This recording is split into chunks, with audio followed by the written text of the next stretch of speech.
चाहत हो का तू? कहल का चाहत है। अगर कुछ कहे चाहत हो तो जल्दी बोला, ना हमें रिंकू भैया के संगे पान खाए जाए के हो इस सरपता तिरमुहानी पे। तो हर रंग रूप देख के हमरे बुझात हो तू जात हुआ कहीं। अरे तब सब तोहरा देन न है ये जब होकर के मम्मी तू हाय हाय। घुमावत हो तब तो हम घूमत हई। तू हमार नगद महरारू हो न। अरे तभी तो हम घूम तू लेते। तो फ्री है। हाँ फ्री कैले हो तभी तो फ्री है। और सुना एक बात बताई, विष्णु ससुर अपन खादन क्यों का बाप का कमाई अरे अरे रहता। अरे अरे सोहर के नहीं चल जा बस सुना। हाँ जल्दी बोलो तनसा। बहुत छाने है। यही तो हमार 24 घंटा काम बिना छाने हम बतिया न पाई। सुना सुना हाँ जल्दी बोलो, भगवान भोलेनाथ का भक्त है। लई बजा बले ना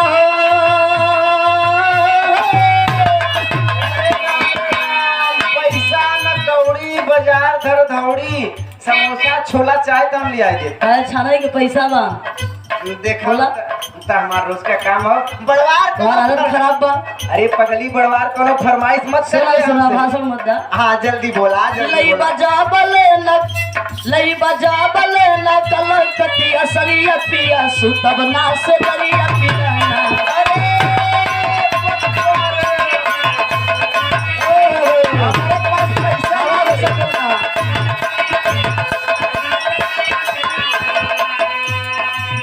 अरे तो लगत हो तेजू भैया से उधार मांगे के पड़ी कारी। कितना उधार दी हो। कलकतिया साड़ी का प्राइस तो है मालूम है? छोला समोसा लौंग लता कह दाना पे 20 रुपया तुरंत देखिए। तो जाना थे लोग बता लिया थे बात। हाँ लेकिन इतना साड़ी का अच्छा फिर से बोला मेरे कम समझ में आया तो फरमाइश। अच्छा हाँ फिर से बोला कहो कब सुनो लगा। हाँ थोड़ा सा दिमाग के सुना। हाँ बोला बोला। लई बजा बले न लई बजा बले न कलकतिया सरिया पिया सुतब ना से दरिया पिया ना। का भैया शिवनाथ कहाँ गए?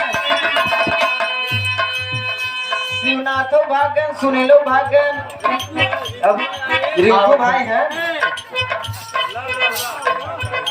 पैसा तू ले लो, हम नाम बोल दे। और ये देखिए सदगुरु कोचिंग सेंटर सुयोग भैया लोग बैठा कर कलकतिया साड़ी कम से कम 2000 का। अगर 700 रुपया नहीं दे देबा तो अपन खरीद ले, हमार जीव छोड़ दे ही भाई। एक दैया और तू लाइन बोला देख तो हाथ जुआड़ यहीं से करावत है। साफ फरमाइश का है। काहे तू ना लिया के देबा। अरे तो हमारी भाया भवाद है पगली तो का जन्म मारी ही कर। इस सब भाई भवादन से मांगे में कौन चला सा? मांगे जांच के काम चलावा बेटा। हाँ जल्दी बतावा बोला फटाक से। लई बजा बले न लई बजा बले न सरिया काला कतिया पिया सुतब ना से दरिया पिया ना। अरे बाप रे मान दो। अरे मान जा तू सब होकर के मम्मी। सजरिया पिया ना हो सजरिया पिया ना। देखा जाता मार भैया सुनील तो भागा गए कनी के है।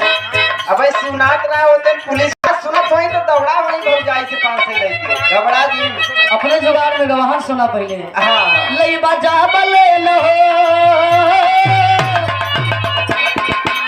लई बजा बले न सरिया काला कतिया पिया सुतब ना से दरिया पिया ना।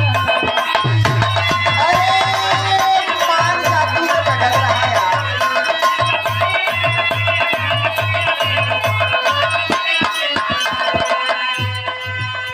न मनबे बिना साड़ी ले न मनबे रे पगली। हाँ बोला आगे तुम। देखा पैसा हमारे पास एक चवन्नी नहीं बा। अगर तुम्हें साड़ी ले आओ तो माने सजरिया कहते हैं सुतब ना। और ना सुतबू तो विष्णु ससुर तो बिहाने कायदे से ना होई। बड़ा समस्या बा। लेकिन एक बात हमार सुन ला। हाँ बोला। अगर बात ना सुनो तो हम और अहिरे के लड़का है देखा। अरे देखा थे खोपड़ी हमार गरम बा। देखे ही चला बोला आगे। सुना हमार सुना बड़ा तोहार सिफारिश कैली हम।